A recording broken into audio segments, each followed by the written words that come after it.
Assalamualaikum warahmatullahi wabarakatuh. Perkenalkan, nama saya Rihana dengan NIM 2024 010036, Fakultas Ilmu Tarbiyah dan Keguruan, Prodi Pendidikan Agama Islam. Di sini saya akan menjelaskan perkembangan ejaan bahasa Indonesia, matkul bahasa Indonesia yang diampu oleh Bapak dosen Bapak Soekarno, Magister Pendidikan. Untuk mengetahui materi selengkapnya, yuk tonton video ini sampai selesai. Sebelumnya, kalian tahu nggak sih apa itu perkembangan ejaan bahasa Indonesia? Ejaan bahasa Indonesia merupakan kaidah penulisan yang mengatur cara menggambarkan bunyi-bunyi dalam tulisan dan termasuk penggunaan tanda baca yang bertujuan untuk mengatur tata cara penulisan bahasa dalam bentuk huruf maupun tanda baca, sehingga pesan yang disampaikan dapat dipahami dengan benar. Dalam perkembangan ejaan bahasa Indonesia, terdapat beberapa tokoh yang ikut serta dalam perkembangan, yaitu Van Ophuijsen, Suwandi, Masyuri, Anton Mulyono, dan Profesor Prijono dan Elvanus Katopo. Sebelum adanya EPI atau ejaan bahasa Indonesia, ada ejaan yang berlaku, diantaranya 1. Ejaan Van Ophuijsen, yaitu ejaan yang ditetapkan pada tahun 1901 yang dirancang oleh Carlos van Ophuijsen, yaitu seorang ahli bahasa perkembangan Belanda.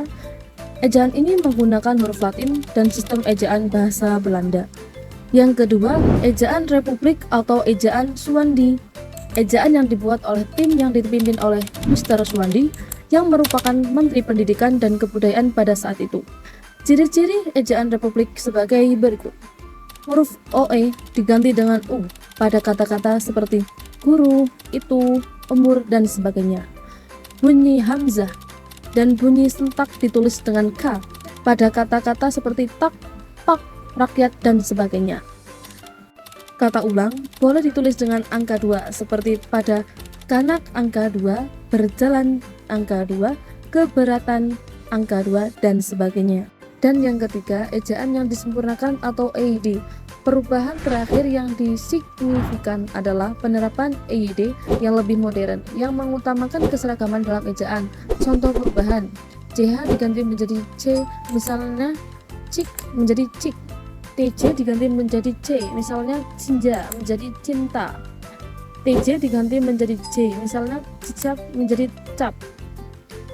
Perubahan-perubahan ini bertujuan untuk mempermudah penulis dan lebih mencerminkan pelafalan dalam bahasa Indonesia yang baku. Perubahan EID, ejaan yang disempurnakan menjadi EBI, ejaan bahasa Indonesia, adalah hasil keputusan dari Permendikbud nomor 50 tahun 2015. Jadi sejak 2015, EID, ejaan yang disempurnakan, resmi menjadi EBI, ejaan bahasa Indonesia, atau PUEBI, Pedoman Umum Ejaan Bahasa Indonesia. Itulah penjelasan tahap-tahap perkembangan ejaan bahasa Indonesia pada zaman dahulu.